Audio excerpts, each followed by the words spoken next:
안녕하세요. 저는 강동훈입니다. 올해 58살이 되었습니다. 3년 전까지만 해도 서울 강남의 큰 은행에서 차장으로 일했습니다.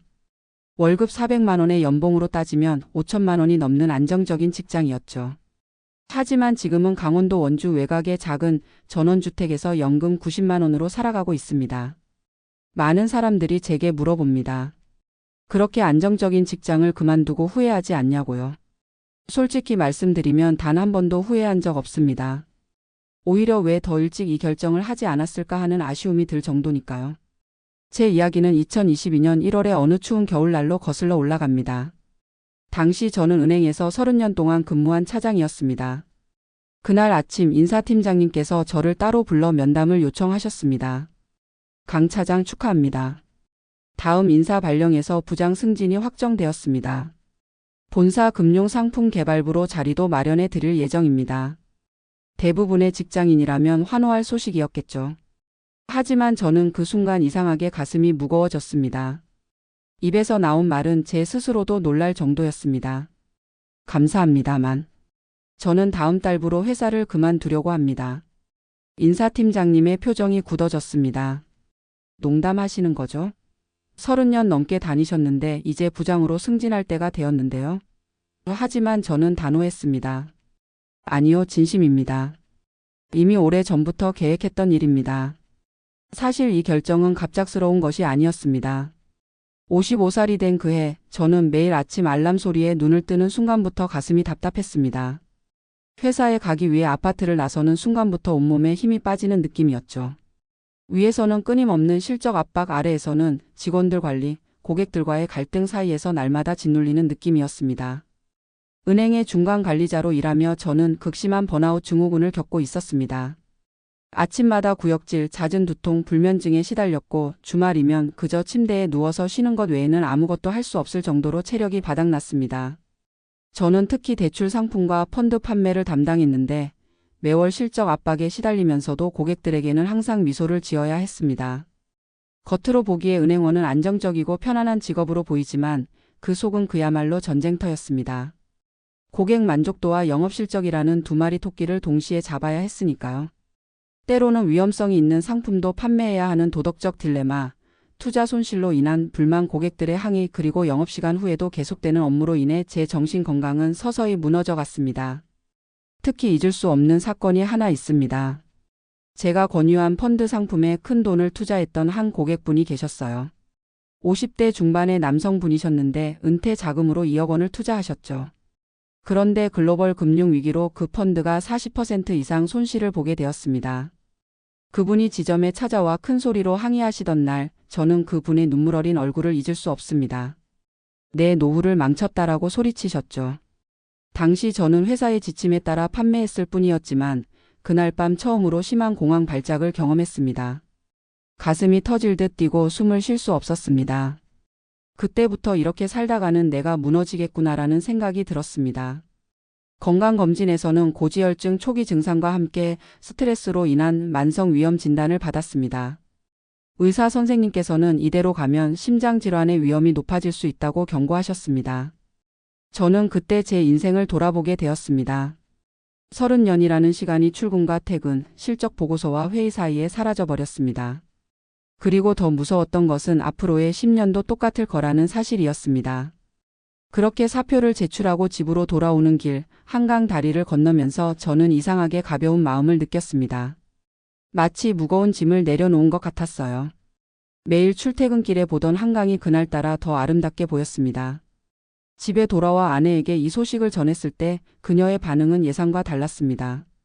당신 미쳤어? 이제 부장 될 참인데 그걸 포기한다고? 저희는 그날 밤 큰 싸움을 했습니다. 사실 저희 부부는 이미 오래전부터 서로에 대한 감정이 식어 있었습니다.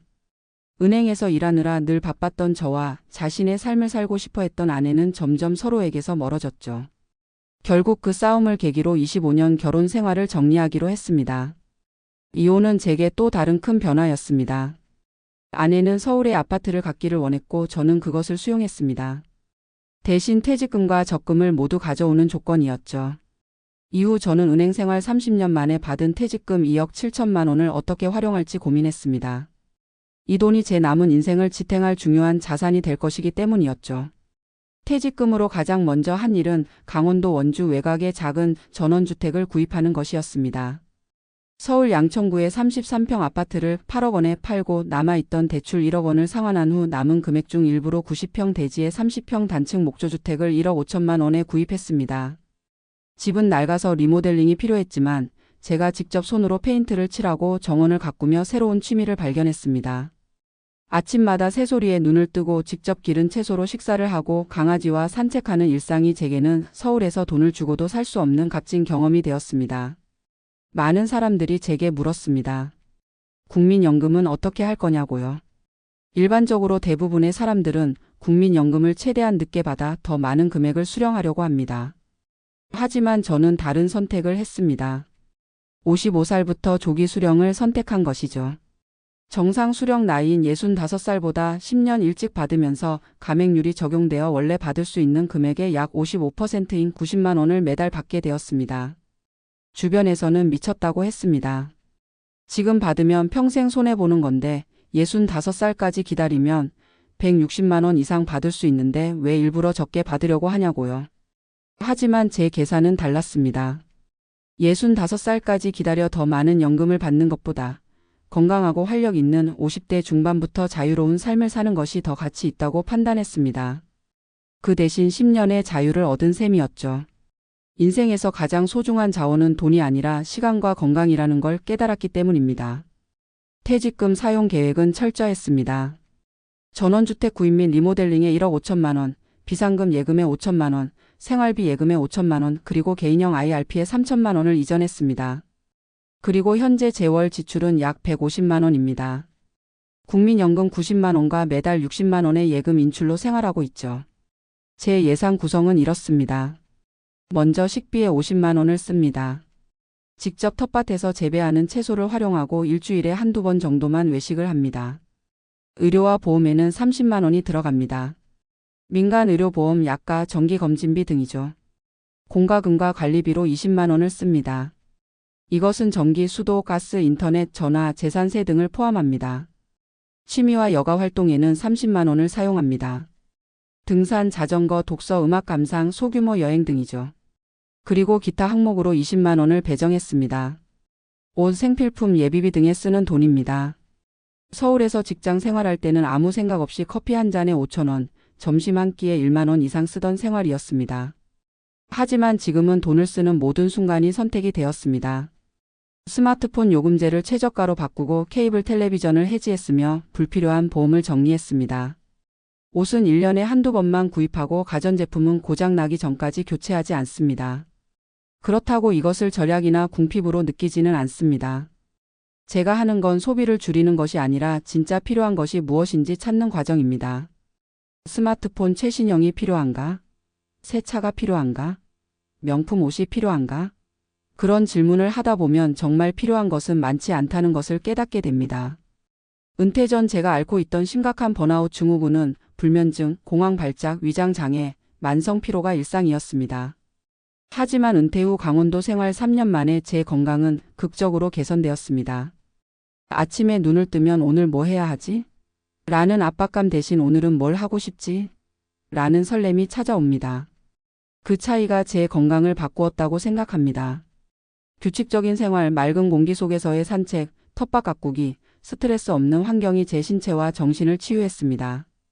고지혈증은 약물 없이도 정상 수치로 돌아왔고 위장 장애도 사라졌습니다. 근감소증 예방을 위해 시작한 아령 운동으로 체력도 좋아졌습니다. 은행에서 일할 때는 주말마다 침대에서 일어나기 힘들 정도로 지쳤지만 지금은 매주 토요일 인근 산을 오르고 일요일에는 20km 자전거 라이딩을 합니다. 58살인데 오히려 40대보다 건강해진 느낌입니다. 조기 은퇴와 지방 이주 후 제 인간관계도 크게 변했습니다. 서울에서 함께 일하던 동료들과의 연락은 자연스럽게 끊어졌고 소위 술친구들도 멀어졌습니다. 처음에는 외롭다고 느꼈지만 점점 진짜 관계와 의무적 관계의 차이를 알게 되었습니다. 현재 제 인간관계는 단순하지만 깊습니다. 동네 텃밭을 함께 가꾸는 이웃들, 지역 도서관에서 만난 독서 모임 친구들, 등산 동호회 회원들과 진정한 우정을 나누고 있습니다. 온라인으로 유지하는 몇몇 오랜 친구들과의 관계도 있습니다. 회사에서는 직함과 위치에 따라 사람들이 저를 대했습니다. 은행 차장 강동훈이 아니라 그냥 동훈 씨로서 만나는 관계가 생겼죠. 이게 진짜 인간관계라는 걸 늦게 알았습니다. 가장 큰 변화는 자녀들과의 관계입니다. 저는 이혼 후 소원했던 자녀들과의 관계가 오히려 개선되었습니다. 캐나다에 사는 31살 아들은 1년에 한 번 찾아오고 서울에 있는 28살 딸은 2달에 한 번 정도 주말에 방문합니다. 직장 다닐 때는 항상 바빠서 아이들과 대화할 시간이 없었습니다. 지금은 딸이 와서 하루 종일 이야기해도 급한 일이 없으니 오히려 관계가 좋아졌습니다. 어떤 면에서는 제가 진짜 부모 역할을 이제야 시작한 것 같다는 생각이 듭니다. 물론 처음부터 모든 것이 순탄했던 것은 아닙니다. 저의 조기 은퇴와 미니멀 라이프 선택은 주변 사람들의 걱정과 비판을 불러일으켰습니다. 전 동료들은 경력이 단절되면 다시 취업하기 힘들다. 그 돈으로 어떻게 살 것이냐, 시골 가서 무슨 재미로 살 것이냐고 했습니다. 특히 같은 나이대 친구들은 너 미쳤냐는 반응이었죠. 가장 뼈아픈 비판은 나이 들면 병원비가 많이 든다, 혼자 늙으면 외롭다는 충고였습니다. 때로는 아직 능력 있을 때 더 벌어야 하는 것 아니냐는 말에 흔들리기도 했습니다. 사실 처음 1년은 내가 잘못한 것은 아닐까? 하는 의심이 들기도 했습니다. 하지만 3년이 지난 지금 저는 확신합니다. 이것이 제게 맞는 삶이라는 것을요. 고백하자면 첫 3개월은 정말 힘들었습니다. 서울의 번잡함과 바쁜 생활에 익숙해져 있던 제게 갑자기 찾아온 한가로움은 오히려 불안함으로 다가왔거든요. 매일 아침 회사에 가던 습관이 갑자기 사라지니 허전했고 마감에 쫓기며 살던 일상이 없어지니 시간이 너무 느리게 흐르는 것 같았습니다. 특히 혼자 사는 집에서 밤이 되면 외로움이 밀려왔습니다. 하지만 그때 제가 선택한 방법은 새로운 일상을 만드는 것이었습니다. 매일 아침 6시에 일어나 산책을 나가고 텃밭을 가꾸고 책을 읽고 요리를 배우기 시작했습니다. 그리고 가장 중요한 변화는 반려견 코코를 입양한 것이었습니다. 유기견 보호소에서 만난 5살배기 믹스견 코코는 제 삶의 큰 위로와 기쁨이 되었습니다. 코코와 함께하는 산책은 제 하루의 가장 중요한 일과가 되었고 누군가를 돌봐야 한다는 책임감은 제게 새로운 활력을 주었습니다. 조기 은퇴 후 저는 오히려 더 다양한 경험을 쌓고 있습니다. 과거 휴가 때도 제대로 쉬지 못했던 것과 달리 지금은 시간적 여유를 활용해 다양한 활동을 합니다. 작년에는 제주도에서 한 달간 살았습니다. 월세 50만 원짜리 원룸에서 지냈는데 매일 다른 해변을 걷고 오름을 등산하는 경험은 정말 값진 것이었습니다. 저는 최소한의 집만 가지고 전국 각지를 여행하는 디지털 노마드 생활을 종종 즐깁니다. 노트북 하나로 어디서든 독서와 글쓰기를 하며 저렴한 숙소에 머물면서 지역 문화를 경험합니다. 예전에는 비싼 호텔에서 짧게 휴가를 보냈다면 지금은 저렴한 숙소에서 길게 머물며 그 지역을 제대로 느낍니다. 돈보다 시간이 있으니 가능한 일이죠. 올해 가장 큰 성취는 국토 종주 자전거 여행을 완주한 것입니다. 부산에서 인천까지 633km를 14일에 걸쳐 자전거로 달렸습니다. 회사 다닐 때는 상상도 못했던 일입니다. 정년까지 일했다면 65살이 넘어서야 시도했을 텐데 건강할 때 이런 도전을 할 수 있어 정말 다행이라고 생각합니다. 이 여행 중에 잊지 못할 경험이 있습니다. 충청남도의 작은 마을에서 비를 만났을 때였어요. 갑자기 폭우가 쏟아져 비를 피할 곳을 찾던 중 작은 슈퍼마켓 처마 밑으로 들어갔습니다. 그때 70대로 보이는 할머니께서 저를 안으로 초대해 주셨죠. 이렇게 비 맞으면 감기 걸린다. 어서 들어와 하시면서요.